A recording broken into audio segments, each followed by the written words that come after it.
Morning. Excited to be here.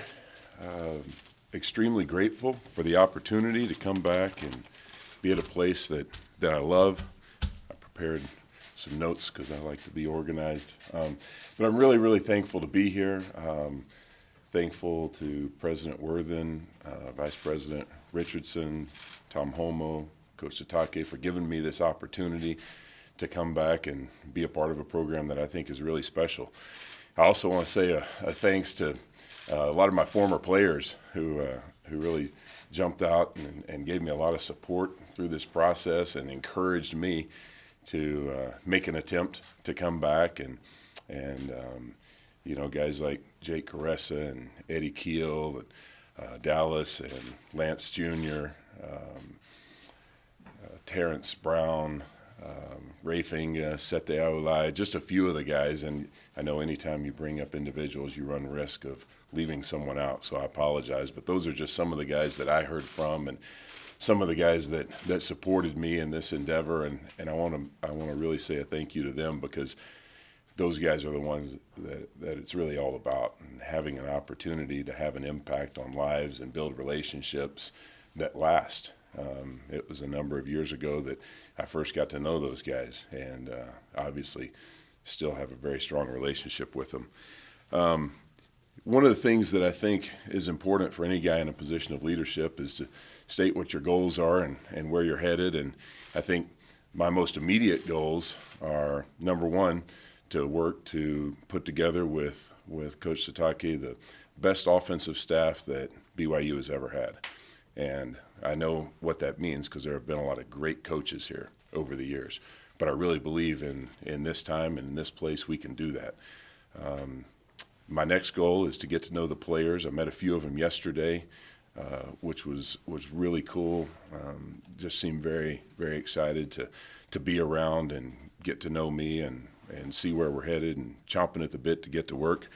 The next thing will be get to know some of these recruits. I know we're just about done in recruiting, but an opportunity to get to know those guys and for them to have an opportunity to talk to me, I think will be important. And then lastly is to go beat Notre Dame in the Citrus Bowl, which I know doesn't have anything to do with BYU, but it does have something to do with me and the commitment that I made to LSU and those players there. And obviously I've had 4 great years there and have strong relationships with Coach O, and have a great amount of respect for him, and I'm grateful for the opportunity that he gave me. And I want to go back and finish the job that I started there.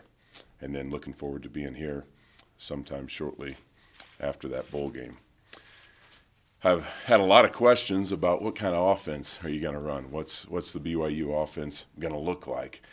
And I'm happy to talk about that.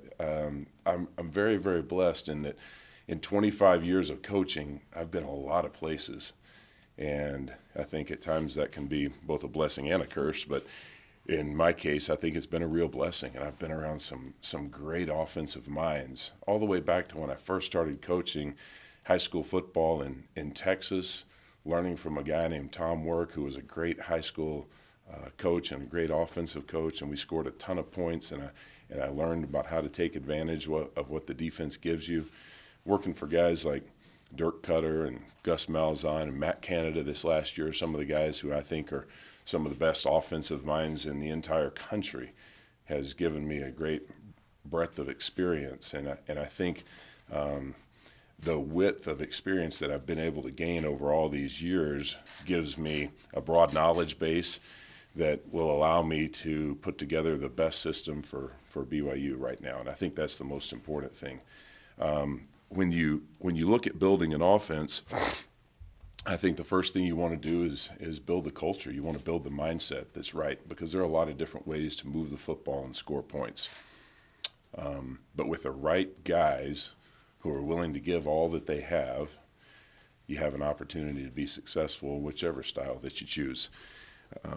When I was at Auburn, the old coach there, Pat Dye, used to come by my office every so often. He liked me because I was the offensive line coach, and he liked running the football. And he'd come by and talk to me. And one of the things he used to say all the time is, you can coach them just as hard as you're willing to love them. And I think that's true. And I think that would describe my approach to a large extent. And we're going to be very demanding, but we're going to love the guys too. And I think through that, being demanding and caring about them, you have the opportunity to build trust. And the end result is a guy that's willing to go out there and play. And the reason he's willing to go out there and play is because you've invested in him.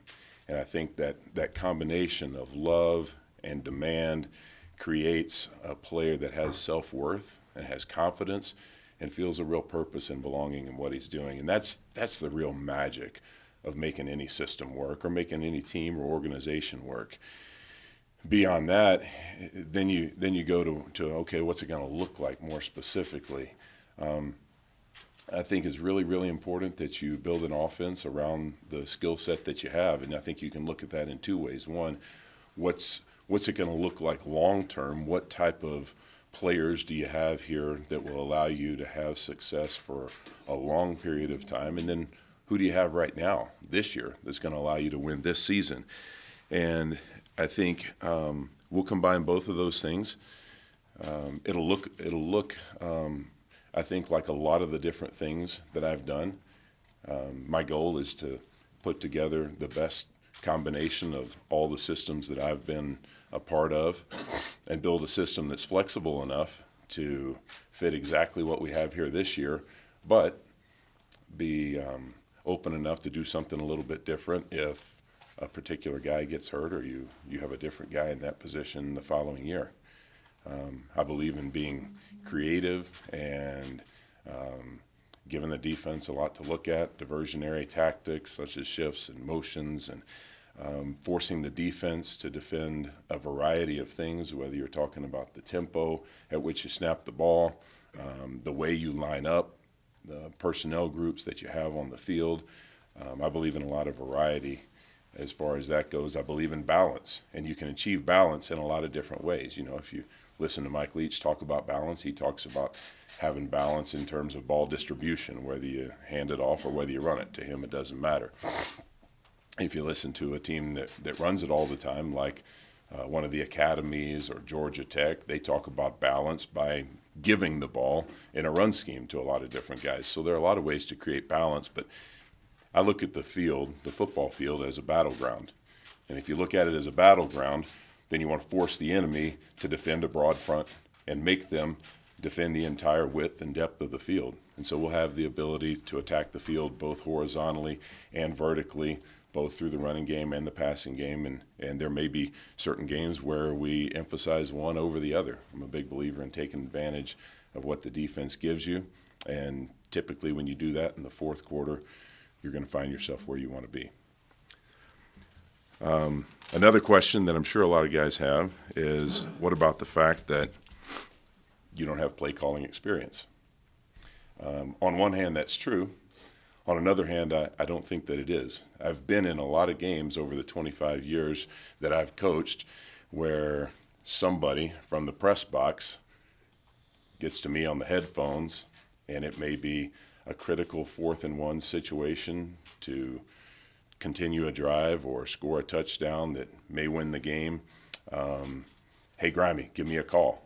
And in that situation, whether it be for a conference championship, national championship, whatever the case may be, it's my job to give the right call. And I've done that everywhere that I've been for a number of years. And I feel if I can make that call in that situation, then I can make any call.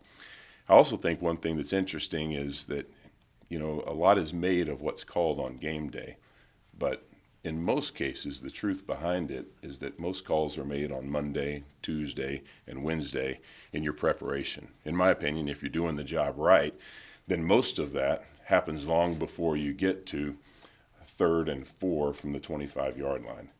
And so we'll be a staff that's going to work really, really hard in preparation. And long before we get to those situations, we'll know what our best calls are going to be, knowing that at the same time there will be a moment when you got to make a gut instinct call, and I like that as well.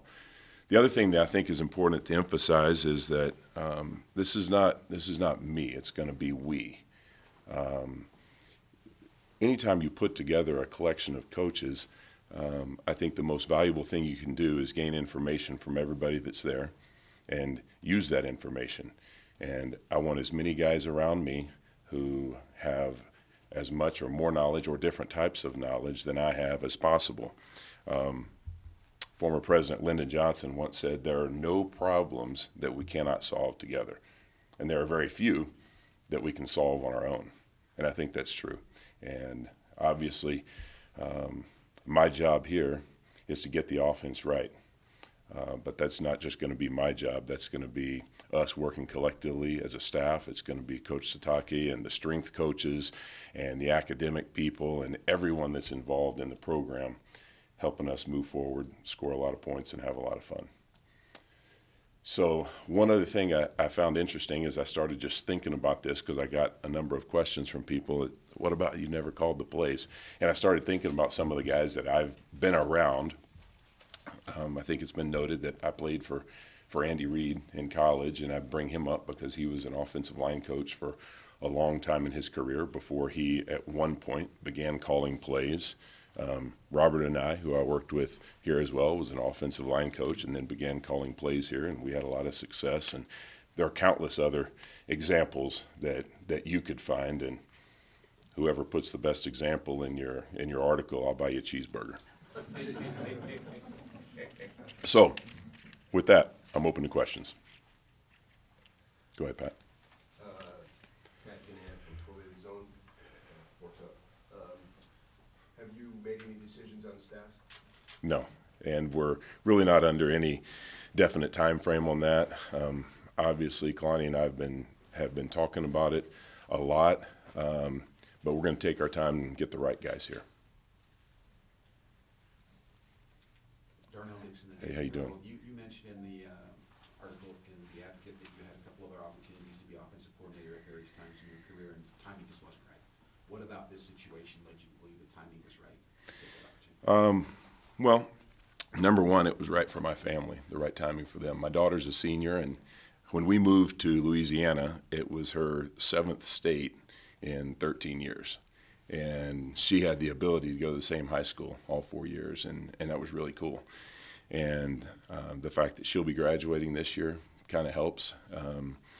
I think the timing was right for me to do this, and I really think the knowledge that I've gained the past few years at LSU, being in the position to design a lot of the game plan, both with Matt this year, with Steve Insminger the year before, with Cam Cameron before that, I think the knowledge I gained there really added to the knowledge base I had prior, and so I think that's another part of the timing.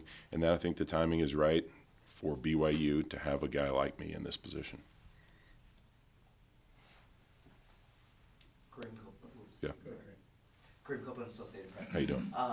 You talked a little bit about what you want the offense to look like. Do you see your quarterback under center? Do you see yourself being more shotgun? And I know you adapt to who you have, but eventually when you start recruiting, can you describe what you're looking for in a quarterback once you get to that point where you're bringing someone in fresh? Yeah, that's a great question. Number one, I think you want your quarterback to be a winner, and you want him to be a leader. He doesn't have to be the leader of the team, but it works a whole lot better when he is.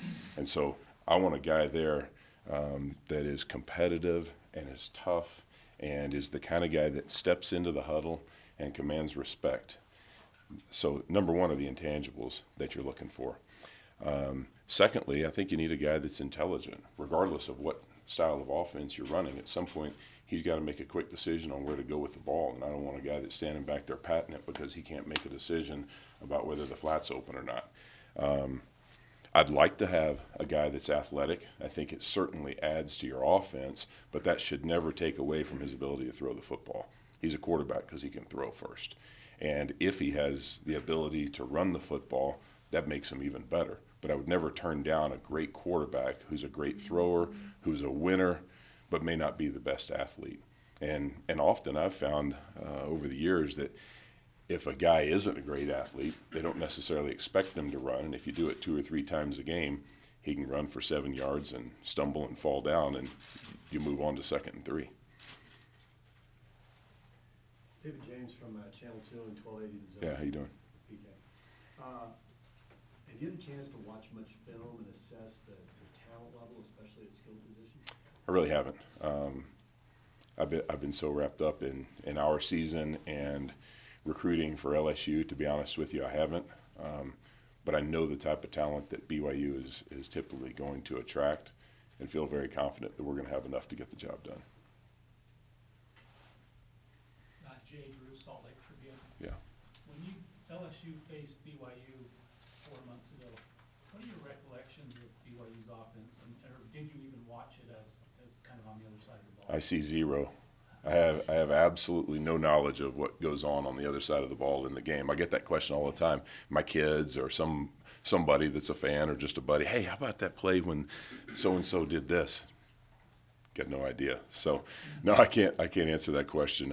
I'm typically busy making adjustments with my guys, and the only series I ever see is the very first series of the game if the other team wins the toss and takes the ball. Hey, Greg. Greg Rubel with the BYU Sports Network. Yeah.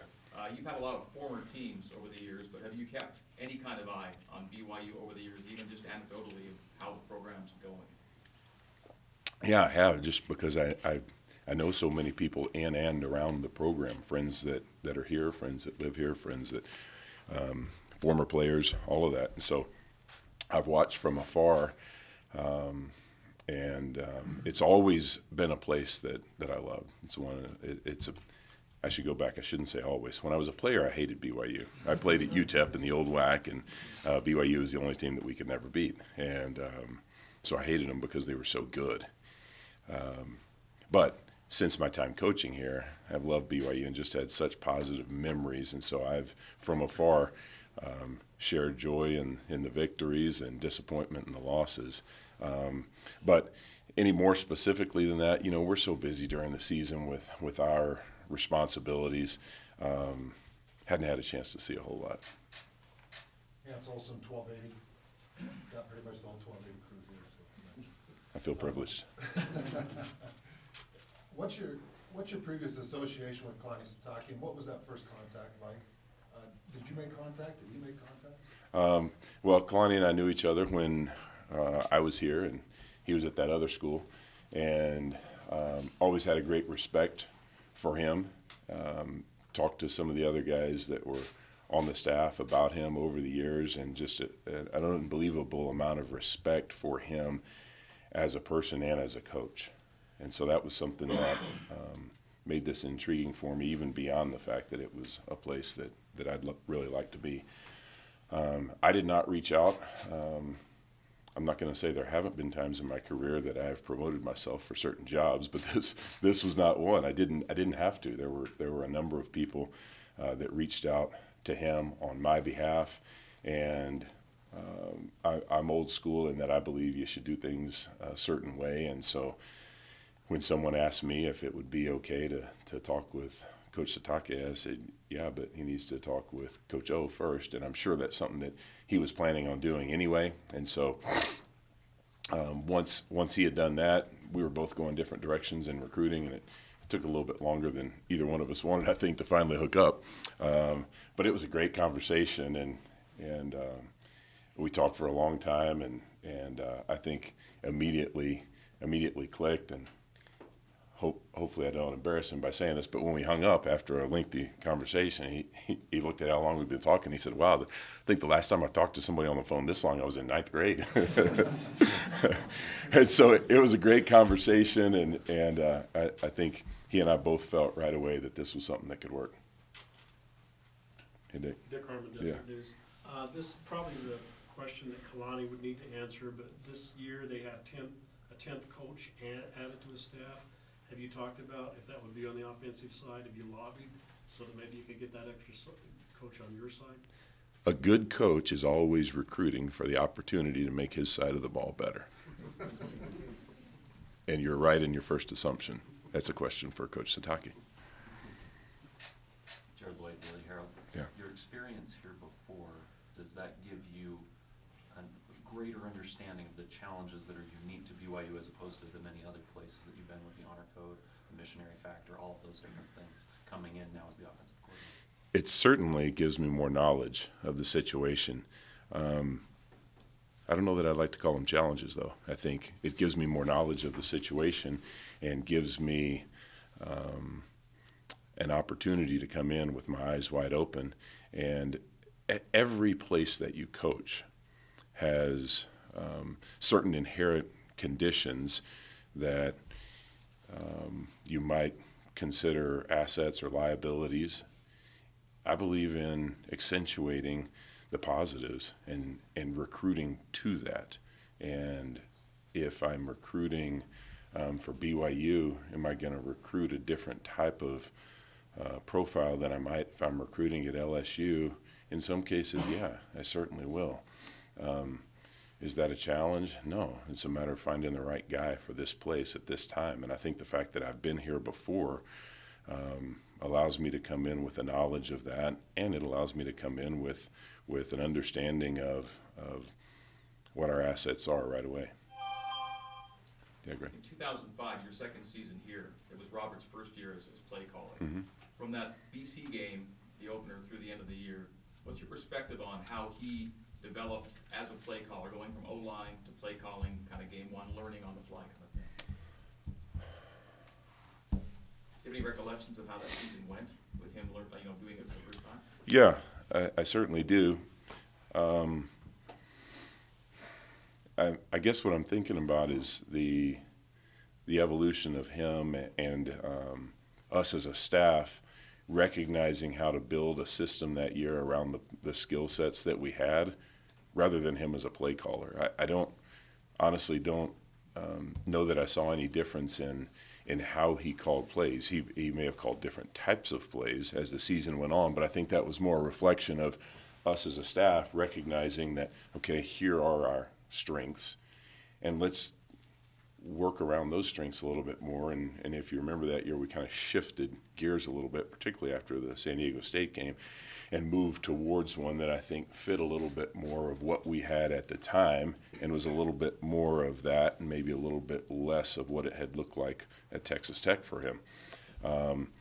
But I didn't feel like he ever had any trouble calling plays, and I didn't feel like there was a difference in how he went about doing that. I think there was a difference in the type of plays that we called, because there was an epiphany for us in recognizing how we were going to win games on offense.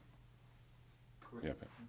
Sometimes offensive coordinators will have a position responsibility, at least to a degree. Do you anticipate doing that with the offensive line, or will you have a specific offensive line coach? I'm not sure yet. We're still working through all of those things, and I think there are a lot of different ways this thing could go. Speaking of staff, do you have a feel? I know you guys haven't gotten all the way into it, but do you have a feel of, you got a group of guys in mind that you'd like to bring along? Do you feel that there may be an opportunity to keep some guys that are previous here? How do you, I guess I know you haven't gone through it, but do you have a feel of how you'll build out that staff? We've been talking about a lot of possibilities, and only time will tell which direction that we choose to go. Jeff Call, Desert News. Have you met with the players here yet? And if so, what message do you have for them? No, I haven't met with them. I saw a few and met a few yesterday when I walked in, and it was really cool. There was really a neat vibe when I met those guys. I mean, they were very excited to meet me, and I saw a light in their eye about football and, hey, what are we going to do? And I'm so glad to be here and meet you, and I felt the same way. My message to them was that I can't wait to get here and get to work.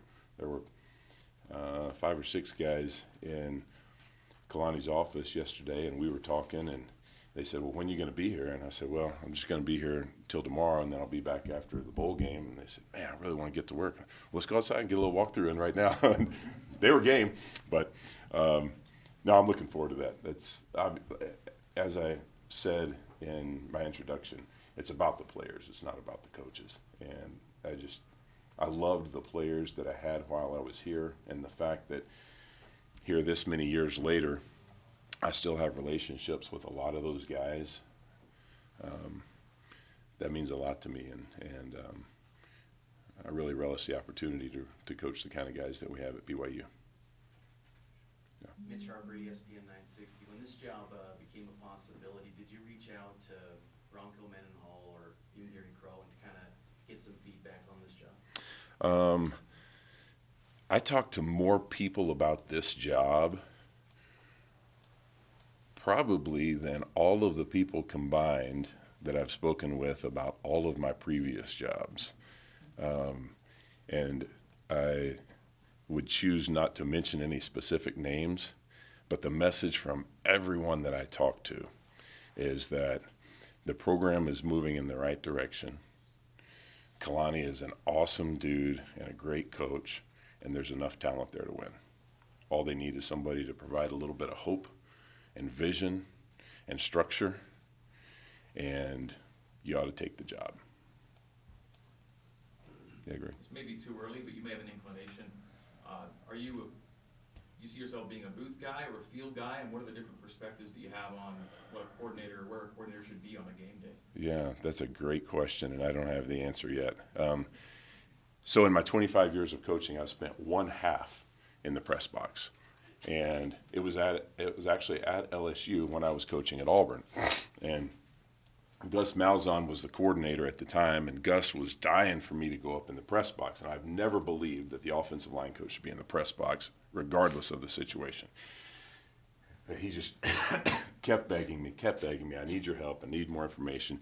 And so I don't know if he convinced me into it. I don't know why I agreed to it, but I did for a half. And as I'm sitting up in the press box, I'm watching my offensive line halfway pay attention to what's going on and halfway watch the game out on the field. In the meantime, we're getting our teeth kicked in by LSU. And I came down at halftime and I looked at Gus and I said, I'm coming down and I'm never doing that again. That was a different situation at a different time. I'll do whatever's best for the team, and I think I could do either. I think the relationship that I have and what I will bring to the table, which is certainly not everything, but it's some of what we'll do as an offensive staff, is something that works well on the sideline. However, I think it's ultimately a great situation for the coordinator to sit up top and see everything from a bird's eye view. So I think it will depend on some of the personalities that we have on the staff, and that means both what can get done on the sideline and what can get done in the box. Time for probably 3 or 4 more questions. Go ahead. Coach Grimes, Jay Catch from the Zone. With all of the coaches you've worked with, what has been the biggest influence for you moving into this position from learning from their perspective, being offensive coordinators? The biggest influence? Yeah. Like what are you taking most, I guess, away from those guys that you think you can carry into this job? Well, I think, as I said when I first started talking about offense, the offenses that do well, and you can look across the country, there are a lot of different ways to score points. The ones that do well are the ones who do things a certain way. They execute. The way they take the field says something about who they are. The way they break the huddle and get to the line of scrimmage.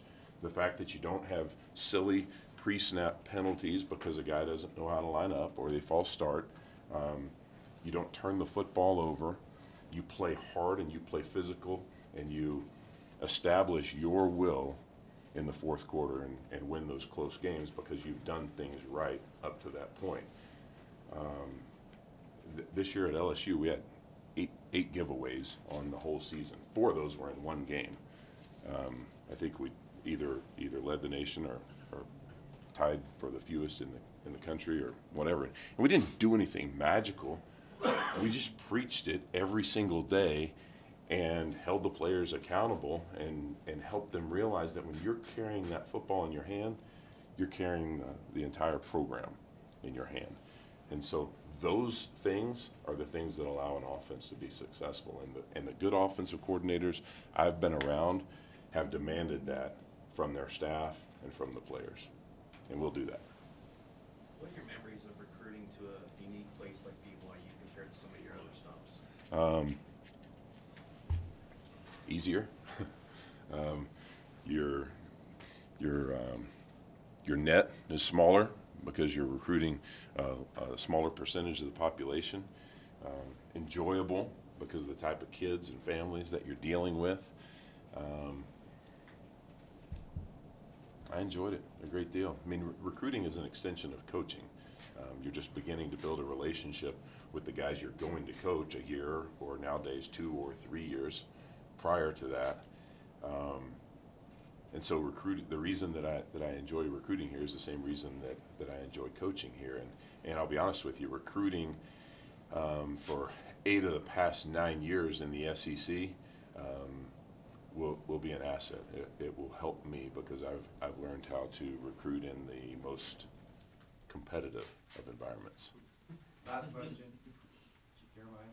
Jeremiah Jensen, KSL. Yeah, Jeremiah. With the offensive tradition here, sometimes fair or unfair has created high expectations.